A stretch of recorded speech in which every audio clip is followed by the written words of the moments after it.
राहुल गांधी अर्जुन खड़गे हों, वो तो 295 की बात कर रहे हैं। कल एग्जैक्ट पोल आए तब भी वो कह रहे थे और अभी भी कह रहे थे कि 4 तारीख का इंतजार करो, शाम तक का रिजल्ट।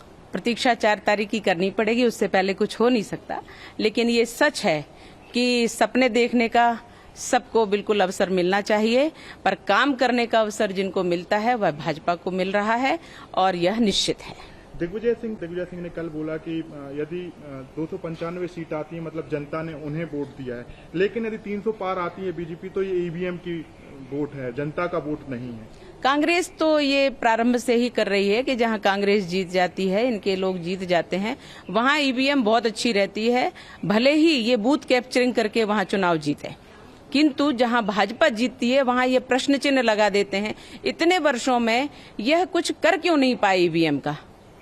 अगर ऐसा ही था तो इनको जांच करानी चाहिए, इनको उसको बंद करवाने का प्रयास करना चाहिए, इनको बहुत कुछ करना चाहिए, पर इनकी दम नहीं है क्योंकि जनता ने ही इनको नकारा है, तो अब ये कुछ करने लायक नहीं बचे हैं। कांग्रेस के तमाम पटवारी अन्य नेता भी कि जो बीजेपी है वो उसके पास मुद्दे नहीं है, वो भगवान को बीच में ले आती है, भगवा को बीच में ले आती है, राम जी को बीच में ले आती है, पाकिस्तान को बीच में ले आती है, विकास के मुद्दे पर निश्चित रूप से हम बीच में किसी को नहीं लाते हैं। प्रभु राम जी का आशीर्वाद है कि भाजपा जीत रही है। प्रभु राम जी हमारे आराध्य हैं और भाजपा ने कभी नहीं कहा कि हम पाकिस्तान के पक्ष में हैं, भाजपा ने कभी नहीं कहा कि हम बांग्लादेश के पक्ष में हैं, भाजपा ने कभी किसी और भी धर्म ऐसे देश जो देश भारत के दुश्मन हैं, दुश्मन देशों का कभी साथ नहीं लिया, गद्दारों का और आतंकवादियों का कभी साथ नहीं दिया, ना उनको जी बोला है और ना उनको सम्मान दिया है। सदैव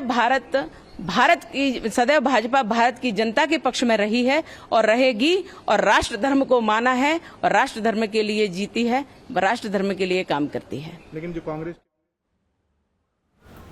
तो बीजेपी के पक्ष में जनता वोट कर रही है ये कहती हुई वो नजर आ रही है। लेकिन बिहार का हम जिक्र कर रहे थे, उत्कर्ष लगातार हमारे साथ जुड़े हैं। उत्कर्ष, मैं सिवान सीट की बात कर रही हूँ जहां पर मुकाबला बेहद दिलचस्प हो गया है। यह सीट हाई प्रोफाइल सीट हो गई है, चूंकि यहां से हम देखें तो निर्दलीय हिना साहब आगे चलती हुई नजर आ रही हैं। फिलहाल क्या कुछ वहां पर त्रिकोणीय मुकाबले में तस्वीर सामने आ रही है, जेडीयू आरजेडी और निर्दलीय हिना।